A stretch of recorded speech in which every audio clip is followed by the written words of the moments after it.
use every year, and what you used to call the budgets became an overhaul of our entire economic structure.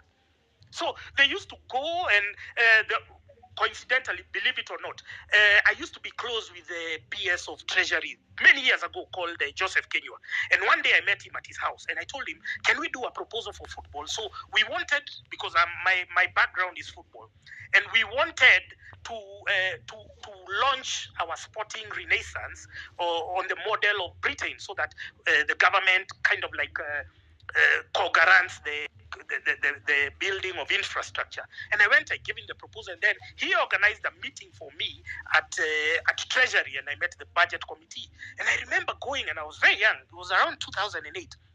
And I remember going there, I was just finding guys, it was like Muhindis and it was just foreigners who were there, who went to give their budget committee. But I went, I spoke to them, and instead of doing my project the way I had presented it, because it would have created a lot of jobs for the young people and wouldn't be having the problem today, what did they do? They passed a law using my proposal where every constituency got 1 million shillings for football. I'm seeing some MPs who are in office at the time, they will tell you they got 1 million shillings for every constituency for football. Just know that was my proposal that was implemented inversely, because we are dealing with a bunch of stupid idiots in parliament, bureaucratic pieces of shit. And when we are saying that we want to get rid of and we want to overhaul our economic structure, we have to start with Treasury, we have to start with Central Bank, we have to start with the Ministry of Energy and other places where World Bank and IMF have seconded their stooges, their surrogates, to implement policies that are going to fuck us up. That's where we are going to start. So I'm bitter because I can see our Kenyans. I saw Boni Kalawale with some young people, and he's the one who has been there with Akina Kidero and Akina Waluke. They were destroying the sugar subsector. And so we are dependent on importation. Like now there was this Galana Kulalu, which has consumed a lot of money. They have only harvested, I don't know, only 100 bags since 2009. Where has that money been going to? These are glaring corruption undertakings by the people who you then now come to worship in church. They come and donate money. They come with words of cash. And you guys are just there worshiping them. You guys are there worshiping them because they are driving big cars. You have to understand that our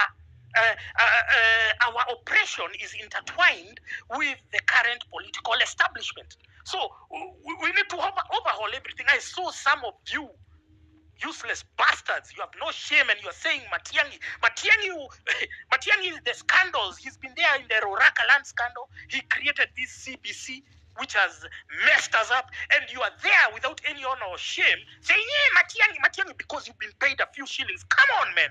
The same way we are dealing with Osama because of betrayal is the same way we are going to be dealing with you when you're making some psychotic and deluded proposals like Matiang'i for presidency. We are not moving behind. We are moving forward. This whole thing is one big charade. Our companies which had employed our people. And so I would see people, because you are used to your parents having money. You are used to your parents having money to pay your school fees, your hospital, and whatever. And then suddenly they've lost their jobs. You don't understand why they lost their jobs. But they used to work in this car. They used to work in Mumias. They used to get a job. They used to work and used to also get healthcare attached to your parents. And somehow I would see people sinking into depression. And then what was the other solution that the boomers at the time came up with? Oh, let's immigrate. So all of them, let's go to America, let's go to Britain, let's go to where? But how long shall we run away from self-manufactured problems? Because you elect thugs, you elect idiots. These idiots then go and steal your money. You understand it's a chain, and you are part of it. You are an active participant. So the thing here is, we in our pursuit for progress, in our pursuit to overhaul this entire system, we are looking at Ruto. Ruto must fall. That is guaranteed, whether we like it or not. He is going to fall, because we have decided as a people that he is not serving our interests. Anytime we have given an opportunity for him to speak in the media, to rise to the occasion, to tower above his interest, he has gone on and to let us down. He's saying the dumbest shit. He's asked, hey, can we do this? Can we do that? He doesn't do anything. He says the worst thing. He has no sense of occasion. So we have agreed that he must go, whether it's 2027 or before, I don't know. It's the people to decide. But in the meantime, just look at the historical patterns from when World Bank started implementing the structural adjustment programs in the 1990s. The people who grabbed our companies. So when we are talking about audit, and I saw some audit committee made, it's just a mockery. These guys are insulting our collective intelligence. That those guys, they've put the most irrelevant of guys, they put the most useless of guys, because any committee that is talking about an audit without Okia Omtata and Jimmy Wanjigi is just a spectacular waste of time. So because we have detected the insincerity of these useless bastards, they have no intention of even meeting any of our requirements because they have not done anything so far. They are talking about reshuffling, and we are saying all these CSs, PSs, heads of department, all of them need to go because they are not ready to undertake such a purge. Then you structure your mind into a reality, a future, whether it will be 2027 and beyond, that we are overhauling the entire establishment. And when we are auditing, we are not just auditing the loans that Uhuru stole, because Uhuru must have stolen like 4 trillion shillings alone. We are not just auditing that. We are auditing where the problem started, and the problem started at the turn of the 80s to the 90s, where they grabbed our parastatals, which had employed our parents. Our industries, flagship industries, collapsed because of what?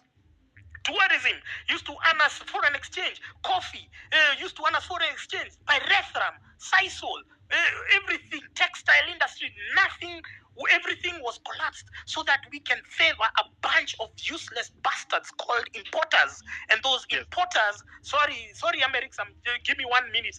Those importers are the ones who are the authors. They are the orchestrators of our misfortune as Kenyans. And we must, because they have the power to influence policy, they have the power to influence laws. Your MPs go to the toilets, they are bribed with 10,000 shillings. Can you imagine a member of parliament being bribed with 10,000 shillings?